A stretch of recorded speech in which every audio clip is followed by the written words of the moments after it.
In the quiet dawn of ancient Galilee, before empires collapsed and kingdoms rose, 12 ordinary men heard a voice that would rip their lives out of obscurity. "Follow me." They were fishermen, tax collectors, zealots. But that simple invitation turned them into legends, and eventually into martyrs. Their deaths weren't quiet, they weren't peaceful, and every one of them paid the ultimate price for a message the world tried desperately to silence. Tonight, you'll hear their stories, not as dusty history, but as the final heartbeat of men who changed the world. One sunrise by the Sea of Galilee, Jesus called a fisherman with rough hands and a restless heart. Peter was bold, loud, stubborn, the kind of man who'd jump into a storm without thinking. He was the first to call Jesus the Christ. But after Christ's death, Rome hunted Christians like animals.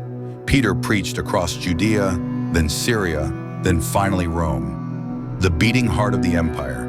In AD 64, after Nero blamed Christians for the Great Fire, the soldiers came for him. No trial, no mercy. Peter requested one thing: "Do not crucify me like my Lord. I am not worthy." And so they turned the cross upside down. As he hung inverted, vision fading, he whispered a prayer for the city that wanted him dead.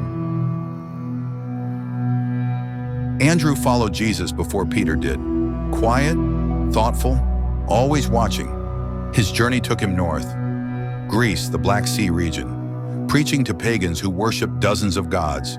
When he converted the wife of a Roman governor, he was arrested and sentenced. Not crucified fast, but tied to an X-shaped cross so he would suffer slower. Witnesses said he greeted it like an old friend. "Oh, blessed cross, take me to my master." For 2 days he preached from that cross until his voice faded into the sea wind.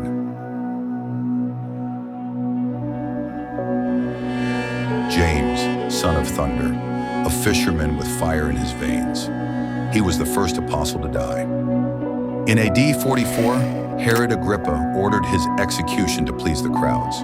No trial, just a sword. The soldier escorting him to death was so moved by James's calmness that he accepted Christ on the spot. They killed them both together. 2 men, 1 sword, 1 moment of faith echoing centuries later. John, the beloved, soft-spoken but unbreakable. He watched his brother James die. He watched Jerusalem burn. He watched every friend fall one by one. Rome tried to silence him. They even tried boiling him alive in oil. He didn't die. So they exiled him to Patmos, a barren island of criminals. Alone, old, scarred. He received the visions that would become the book of Revelation, the last apostle, the last heartbeat. He died around AD 100, the only one not killed by violence, but scarred by everything he survived. Jesus' own brother, a man so respected that even Pharisees called him James the Righteous. He led the Jerusalem church, but enemies feared his influence. They dragged him to the top of the temple, the same temple where Jesus once taught, and demanded he deny Christ. He refused. They pushed him off. He survived the fall. As he tried to rise to his knees and pray for them, they beat him to death with clubs. Phillip was the gentle one, the man who asked questions no one else dared ask.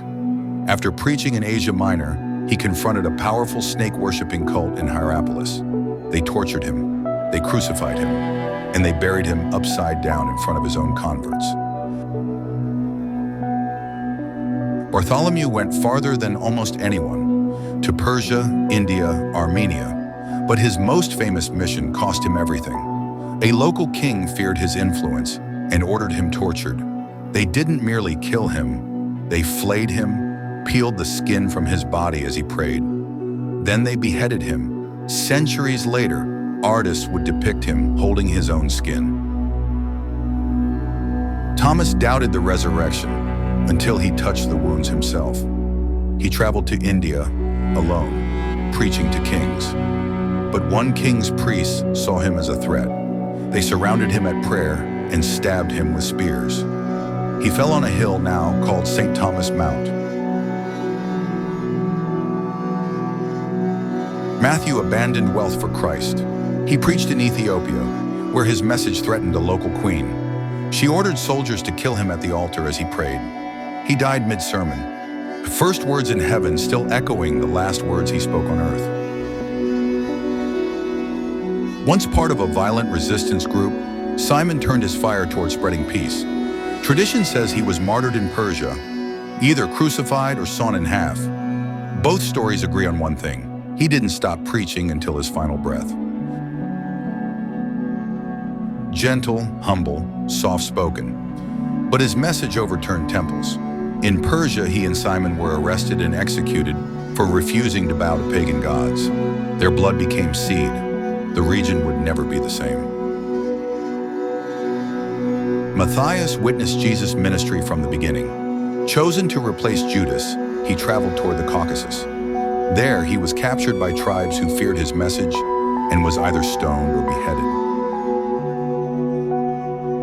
He wasn't one of the 12. He was worse, a hunter of Christians, a man who breathed threats until the road to Damascus changed him. He became the loudest voice of the early church, writing, preaching, planting communities everywhere Rome existed, until Nero ordered his death.